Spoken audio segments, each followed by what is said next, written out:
Welcome to Tenor Tech, where I solve the problems you didn't even know you had. You start now by staying safe. Disconnect the battery and wear gloves and eye protection. Once done, open the hood and use a flashlight to find the compressor, typically by the serpentine belt at the engine front. Make sure you have your phone ready to photograph the unit and the vehicle VIN or model year info handy to cross-check later.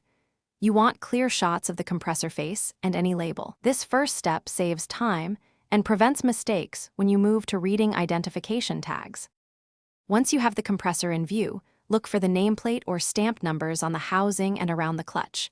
Photograph every angle and write down serial, model, and OEM numbers. Those codes explain displacement, clutch type, and fitting. Make sure to note mounting bolt spacing and pulley diameter in mm because these physical specs matter. If numbers are worn, photograph the clutch face and connector. Sometimes codes hide under grime.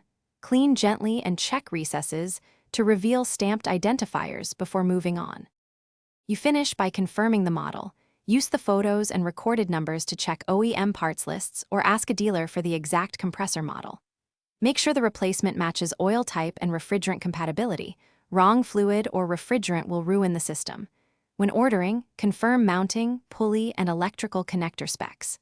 After installation, test the A/C under load. If the nameplate is missing, focus on pulley groove count, connector type, and mounting pattern. These physical attributes let you. Thanks for watching. Subscribe to keep your life in tune.